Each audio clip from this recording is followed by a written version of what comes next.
Good morning. ഇന്നത്തെ politics ക്ലാസ്സിലേക്ക് എല്ലാവർക്കും സ്വാഗതം. ഇന്ന് നമ്മൾ 6ാമത്തെ പുതിയ യൂണിറ്റിനെ കുറിച്ചാണ് പറയാൻ പോകുന്നത്. നീതിന്യായ വിഭാഗം അഥവാ ജുഡീഷ്യറി. ഈ അധ്യായത്തിൽ നമ്മൾ പ്രധാനമായും പറയുന്നത് ജുഡീഷ്യറിയുടെ സ്വാതന്ത്ര്യം എന്നതിൻ്റെ അർത്ഥം, നമ്മുടെ അവകാശങ്ങൾ സംരക്ഷിക്കുന്നതിലും ഭരണഘടനയെ വ്യാഖ്യാനിക്കുന്നതിലും ഇന്ത്യയിലെ നീതിന്യായ വിഭാഗത്തിൻ്റെ പങ്ക്, നീതിന്യായ വിഭാഗവും ഇന്ത്യൻ പാർലമെൻറ്റും തമ്മിലുള്ള ബന്ധം തുടങ്ങിയ കാര്യങ്ങളാണ്. Today we are going to discuss about 6th unit judiciary. After studying this chapter on the judiciary, you will understand the meaning of independence of the judiciary, the role of Indian judiciary in protecting our rights, the role of the judiciary in interpreting the constitution, and the relationship between the judiciary and the parliament. നമുക്ക് ആദ്യം സ്വതന്ത്രമായ നീതിന്യായ വകുപ്പ് ആവശ്യമായിരിക്കുന്നത് എന്തുകൊണ്ട് എന്നൊന്ന് പരിശോധിക്കാം. Y do we need an independent judiciary? സമൂഹത്തിൽ വ്യക്തികൾ തമ്മിലും, രണ്ട് ഗ്രൂപ്പുകൾ തമ്മിലും, വ്യക്തികളും ഗ്രൂപ്പുകളും തമ്മിലും, ഗ്രൂപ്പുകളും ഭരണകൂടവും തമ്മിലൊക്കെ തർക്കങ്ങൾ ഉണ്ടാവുന്നത് സാധാരണമാണ്. ഇങ്ങനെ തർക്കങ്ങളും അഭിപ്രായ വ്യത്യാസങ്ങളും ഉണ്ടാവുമ്പോൾ നിലവിലുള്ള നിയമ വാഴ്ചയ്ക്കനുസൃതമായി ഒരു സ്വതന്ത്ര ഏജൻസി അതിന് തീർപ്പ് കൽപ്പിക്കണം. അങ്ങനെ തീർപ്പ് കൽപ്പിക്കുമ്പോൾ അത് നിഷ്പക്ഷമായിരിക്കണം. പാവപ്പെട്ടവനും പണക്കാരനും സ്ത്രീക്കും പുരുഷനും ഉന്നത കുലത്തിൽപ്പെട്ട ആളുകൾക്കും താഴ്ന്ന ജാതിക്കാരനുമൊക്കെ ബാധകമാകുന്ന ആ നിയമം ഒന്നു തന്നെയായിരിക്കണം. ഇതിനെയാണ് നിയമവാഴ്ച എന്നതുകൊണ്ട് ഉദ്ദേശിക്കുന്നത്, അഥവാ റൂൾ ഓഫ് ലോ. നിയമവാഴ്ചയുടെ സംരക്ഷണവും നിയമത്തിൻ്റെ പരമാധികാരം ഉറപ്പാക്കുകയുമാണ് നീതിന്യായ വിഭാഗത്തിൻ്റെ പ്രധാനപ്പെട്ട ധർമ്മം. നീതിന്യായ വിഭാഗം വ്യക്തികളുടെ അവകാശങ്ങളെ സംരക്ഷിക്കുന്നു, നിയമത്തിനനുസൃതമായി തർക്കപരിഹാരത്തിലേർപ്പെടുന്നു. വ്യക്തികൾക്കോ ഗ്രൂപ്പുകൾക്കോ ജനാധിപത്യം എന്നത് ഒരു സ്വേച്ഛാധിപത്യമായി മാറപ്പെടാൻ അവസരം പ്രദാനം ചെയ്യരുതെന്നും അത് നിഷ്കർഷിക്കുന്നു. ഇത്രയൊക്കെ ചെയ്യണമെന്നുണ്ടെങ്കിൽ നീതിന്യായത്തെ രാഷ്ട്രീയ സമ്മർദ്ദങ്ങൾക്ക് അടിപ്പെടാൻ അനുവദിക്കരുത്. അതിനൊരു നിഷ്പക്ഷ സ്വഭാവം ഉണ്ടായിരിക്കണം. എന്താണ് സ്വതന്ത്ര നീതിന്യായ വ്യവസ്ഥ എന്ന് പറഞ്ഞാൽ?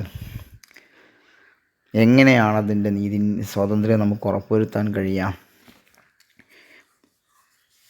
നിയമങ്ങളെ വ്യാഖ്യാനിക്കുകയും തങ്ങളുടെ മുന്നിൽ വരുന്ന പ്രശ്നങ്ങളിൽ അത് പ്രയോഗിക്കുകയും ചെയ്യുകയാണ് ജുഡീഷ്യറിയുടെ പ്രധാനപ്പെട്ട ജോലി. നിയമ ലംഘിക്കുന്നവർക്ക് ശിക്ഷ വിധിക്കുന്നു, വ്യക്തികളുടെ അവകാശങ്ങളെ അത് സംരക്ഷിക്കുന്നു. ജുഡീഷ്യറിക്ക് പൂർണ്ണ പ്രവർത്തന സ്വാതന്ത്ര്യം ഉണ്ടായിരിക്കണം. ജുഡീഷ്യറി എക്സിക്യൂട്ടീവിൻ്റെയും നിയമസഭയുടെയും നിയന്ത്രണത്തിൽ നിന്ന് സ്വതന്ത്രമായിരിക്കണം. Why do we need an independent judiciary? Disputes are common in all societies. We have seen that disputes can be between individuals and organizations, between organizations, or between individuals, organizations and government. These disputes have to be settled by an independent institution. This institution is the judiciary or the courts of law. The judiciary settles disputes in accordance with the rule of law.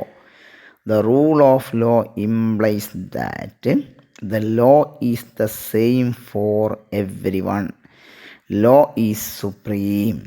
Law does not discriminate between persons based on wealth, social status, sex, religion, or caste.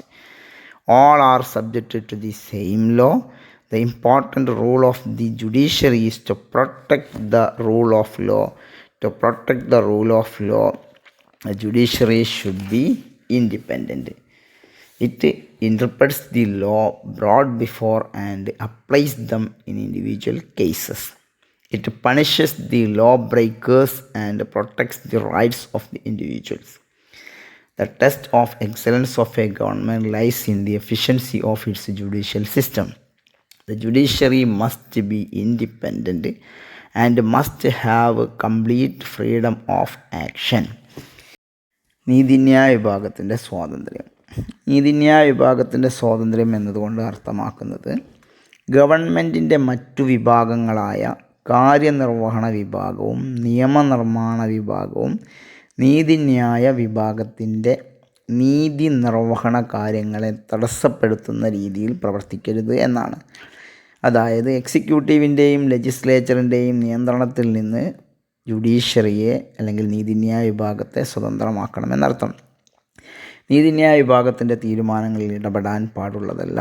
നിർഭയമായി പക്ഷപാതരഹിതമായി വിധി പ്രസ്താവിക്കുന്നതിനുള്ള സ്വാതന്ത്ര്യം ജഡ്ജിമാർക്കുണ്ടായിരിക്കണം. നിഷ്പക്ഷമായി വിധി പ്രസ്താവിക്കുന്നതിനുള്ള അന്തരീക്ഷം ജഡ്ജിമാർക്ക് നൽകണം. ഉത്തരവാദിത്തമില്ലായ്മയോ ഏകപക്ഷീയതയോ അല്ല സ്വതന്ത്രമായ നീതിന്യായം എന്നതുകൊണ്ട് വിവക്ഷിക്കുന്നത്. നീതിന്യായം എന്നത് ഒരു രാജ്യത്തിൻ്റെ ജനാധിപത്യ രാഷ്ട്രീയ ഘടനയുടെ നട്ടെല്ലാണ്. ജനാധിപത്യ മൂല്യങ്ങൾ സംരക്ഷിക്കപ്പെടണം. അതിനാൽ ഭരണഘടനയോടും ജനാധിപത്യ പാരമ്പര്യങ്ങളോടും രാജ്യത്തെ ജനങ്ങളോടും അതിന് പ്രതിബദ്ധതയുണ്ട്. നീതിന്യായ വിഭാഗത്തിൻ്റെ സ്വാതന്ത്ര്യം എങ്ങനെ സംരക്ഷിക്കാം? നീതിന്യായ വിഭാഗത്തിൻ്റെ സ്വാതന്ത്ര്യം സംരക്ഷിക്കാനുള്ള മാർഗങ്ങൾ 5 ഒന്ന്, നിയമന രീതി. ന്യായാധിപന്മാരുടെ നിയമനത്തിൽ നിയമനിർവ്വഹണ വിഭാഗത്തിന് പങ്കൊന്നുമില്ല. കക്ഷി രാഷ്ട്രീയത്തിന് അതീതമായിരിക്കണം ഇത്തരത്തിലുള്ള നിയമങ്ങൾ. ഒരാൾ ന്യായാധിപനായി പരിഗണിക്കപ്പെടുന്നതിന് അയാൾ ഒരു അഭിഭാഷകനും നിയമത്തിൽ അതീവ ജ്ഞാനമുള്ള ആളും ഒരു വ്യക്തിയുടെ രാഷ്ട്രീയ അഭിപ്രായങ്ങളോ ഏതെങ്കിലും ഒരു രാഷ്ട്രീയ കക്ഷിയോടുള്ള വിധേയത്വമോ പരിഗണിച്ചല്ല നീതിന്യായത്തിൽ കീഴിൽ നിയമിക്കപ്പെടുന്നത്. രണ്ടാമത്തെ നിശ്ചിതമായ ഔദ്യോഗിക കാലാവധിയാണ്. ന്യായാധിപന്മാർക്ക് ഒരു നിശ്ചിത സേവനകാല പരിധി ഉണ്ടായിരിക്കും. സുപ്രീം കോടതിയിൽ അത് 65 വയസ്സ്, ഹൈക്കോടതിയിൽ അത് 62 വയസ്സ്. ഒഴിച്ചുകൂടാൻ പറ്റാത്ത ചില സന്ദർഭങ്ങളിലല്ലാതെ ഏതൊരു ന്യായാധിപനെയും തൽസ്ഥാനത്ത് നിന്ന് നീക്കം ചെയ്യാൻ പാടുള്ളതല്ല. നിശ്ചിത കാലപരിധിയുള്ളതിനാൽ അവർക്ക് നിർഭയമായും മറ്റാനുകൂല്യങ്ങൾക്ക് അടിമപ്പെടാതെയും കൃത്യനിർവഹണത്തിൽ ഏർപ്പെടാൻ സാധിക്കും. ഏതെങ്കിലും ഒരു ജഡ്ജിയെ നീക്കം ചെയ്യണമെങ്കിൽ അതിന് ഭരണഘടന അനുശാസിക്കുന്ന കർക്കശമായ നടപടിക്രമങ്ങൾ പാലിക്കേണ്ടതുണ്ട്. ജോലിയിൽ സുരക്ഷിതത്വം ഉറപ്പാക്കുന്നതിന് വേണ്ടിയാണ് ഇത്രയും സങ്കീർണ നടപടിക്രമങ്ങൾ ഭരണഘടനാ നിർമ്മാതാക്കളിൽ ഉൾപ്പെടുത്തിയിട്ടുള്ളത്. Independence of the judiciary. What do we mean by independence of judiciary? The judiciary can perform its function independently only if it is free from fear and influence. Therefore, independence of judiciary means the legislature and the executive should not interfere with the functioning of the judiciary. They should not interfere in the decisions of the judiciary. Judges should be in a position to discharge their duties without fear or favor. Any form of external influence should not be exercised on the judiciary. Independence of judiciary should not mean absence of accountability. Judiciary is accountable to the Constitution and the democratic system of the country. How is the independence of the judiciary ensured? The independence of judiciary is ensured through the following measures. One is mode of appointment. There are 3 methods of appointment of judges. People elect judges. Judges are elected by the legislature. Judges appointment by the head of the executive. ലോകത്താകെ 3 രീതിയിലുള്ള തെരഞ്ഞെടുപ്പ് രീതി. ജനങ്ങൾ vote ചെയ്ത് തിരഞ്ഞെടുക്കുന്നു. നിയമനിർമ്മാണ സഭ ജഡ്ജിമാരെ തിരഞ്ഞെടുക്കുന്നു.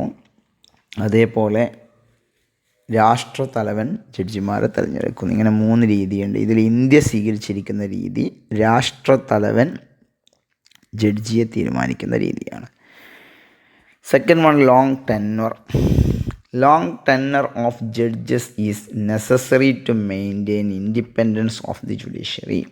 In India, Judges of the Supreme Court retire at the age of 65, and in USA they are appointed for life, but they can opt for retirement at the age of 70.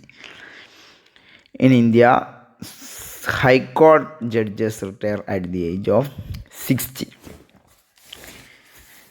നീതിന്യായ വിഭാഗത്തിൻ്റെ സ്വാതന്ത്ര്യം സംരക്ഷിക്കുന്നതിനുള്ള മൂന്നാമത്തെ കാര്യമെന്ന് പറയുന്നത് സാമ്പത്തിക ആശ്രയത്വത്തിൻ്റെ അഭാവമാണ്. സാമ്പത്തികപരമായി കാര്യനിർവഹണ വിഭാഗത്തെയോ നിയമനിർമ്മാണ വിഭാഗത്തെയോ നീതിന്യായ വിഭാഗം ആശ്രയിക്കുന്നില്ല. ജഡ്ജിമാരുടെ ആകർഷകമായ ശമ്പളവും മറ്റാനുകൂല്യങ്ങളും ഭരണഘടന ഉറപ്പു നൽകുന്നു. അതിൽ നിയമനിർമ്മാണ സഭകൾ അംഗീകരിച്ചു കൊടുക്കേണ്ടതില്ലെന്ന് ഭരണഘടനയിൽ വ്യക്തമാക്കിയിരിക്കുന്നു. നാലാമത്തത് വ്യക്തിപരമായ വിമർശനങ്ങളിൽ നിന്നുള്ള രക്ഷ. ജഡ്ജിമാരുടെ നടപടികളും തീരുമാനങ്ങളും വ്യക്തിപരമായ വിമർശനങ്ങളിൽ നിന്നും മുക്തമാക്കപ്പെട്ടിരിക്കുന്നു. കോടതി അലക്ഷ്യത്തിന് വ്യക്തികൾക്കെതിരെ നടപടിയെടുക്കാനും ശിക്ഷിക്കാനുമുള്ള അവകാശം നീതിന്യായ വ്യവസ്ഥ ചെയ്തിട്ടുണ്ട്. കോടതിയുടെ ഈ അധികാരം വഴി ജഡ്ജിമാർക്കെതിരെയുള്ള അനാവശ്യമായ വിമർശനങ്ങളിൽ നിന്ന് പരിരക്ഷ നൽകുന്നു. ജഡ്ജിയെ നീക്കം ചെയ്യുന്നതിനുള്ള നടപടിക്രമങ്ങളൊഴിച്ച് ഒരിക്കൽ പോലും പാർലമെൻറ്റിൽ ജഡ്ജിമാരുടെ പ്രവർത്തനങ്ങളെ ചർച്ച ചെയ്യാൻ പാടില്ല. വിമർശനങ്ങളെ ഭയക്കാതെ ശരിയായി തീർപ്പ് കൽപ്പിക്കുന്നതിന് നീതിന്യായത്തിന് അങ്ങനെ സ്വാതന്ത്ര്യം പ്രദാനം ചെയ്യുന്നു. അഞ്ചാമത്തേത് ജുഡീഷ്യറിയും എക്സിക്യൂട്ടീവും തമ്മിലുള്ള വേർപെടുത്തൽ. നിഷ്പക്ഷത ഉറപ്പുവരുത്തുന്നതിന് എക്സിക്യൂട്ടീവിൻ്റെയും ജുഡീഷ്യറിയുടെയും ചുമതലകൾ വേർപെടുത്തിയിരിക്കണം. ഇന്ത്യയിൽ ജുഡീഷ്യറിയും എക്സിക്യൂട്ടീവും വേർതിരിച്ചിട്ടുണ്ട്. രണ്ടധികാരങ്ങളും ഒരു വ്യക്തിയിൽ കേന്ദ്രീകരിച്ചാൽ അത് അധികാര ദുർവിനിയോഗത്തിന് ഇടവരുത്തും. Third measures to ensure independence of judiciary is security of office. To ensure impartiality of judges, their office must be secure and a difficult process of removal is accepted. In England, judges can be removed by the Queen on an address by the both houses of the Parliament on ground of corruption. In the USA, judges can be removed by impeachment. In India, judges can be removed by the President on address of Parliament on grounds of proved misbehavior or incapacity. Handsome salary must be paid to judges to ensure their independence. High salaries are desirable to attract the best candidate to the office. These salaries and allowances should not be reduced during their term of office. Separation of the judiciary from the executive. To ensure impartiality, judicial and executive functions should be separated. In India, judicial and executive departments are separated.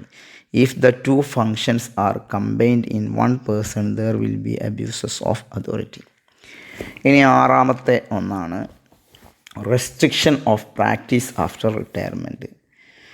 വിരമിച്ചതിന് ശേഷം ജഡ്ജിമാർ വീണ്ടും ജഡ്ജിയായി ജോലി ചെയ്യുന്നതിൽ നിന്നുള്ള വിലക്ക്. ജഡ്ജിമാർ വിരമിച്ചതിന് ശേഷം ഓഫറുകൾ വാങ്ങി വിരമിച്ചതിന് ശേഷം വീണ്ടും ജഡ്ജിയാവുന്നതിനെ ഭരണഘടന വിലക്കിയിട്ടുണ്ട്. In order to maintain independence of the judiciary, it is desirable that the judges should not practise after retirement.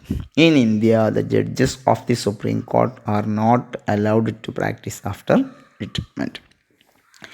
അപ്പോൾ ഇന്ന് നമ്മൾ പ്രധാനമായും രണ്ട് കാര്യങ്ങളാണ് പറഞ്ഞത്. ഒന്ന് ഇൻഡിപെൻഡൻസ് ഓഫ് ജുഡീഷ്യറിയും രണ്ടാമത്തത് measures to ensure independence of judiciary. ഇപ്പോൾ രണ്ട് ചോദ്യങ്ങൾ കൂടിയുണ്ട്. ഒന്ന്, സ്വതന്ത്ര നീതിന്യായ വ്യവസ്ഥ എന്നതുകൊണ്ട് ഉദ്ദേശിക്കുന്നത് എന്താണ്? What do you meaning by independent judicial system അല്ലെങ്കിൽ ഇൻഡിപെൻഡൻസ് ഓഫ് ജുഡീഷ്യറി? രണ്ടാമത്തെ ചോദ്യം, right about the measures taken by our constitution to ensure independence of the judiciary, or how is the independence of judiciary ensured in India? ഇന്ത്യയിൽ നീതിന്യായ വിഭാഗത്തിൻ്റെ സ്വാതന്ത്ര്യം ഉറപ്പുവരുത്തുന്നതിന് ഭരണഘടന സ്വീകരിച്ചിട്ടുള്ള നടപടിക്രമങ്ങൾ എന്തെല്ലാം? ഇത്രയും കാര്യങ്ങൾ നോട്ടായി എഴുതി വെക്കുക. Thank you for watching this video. Have A nice day.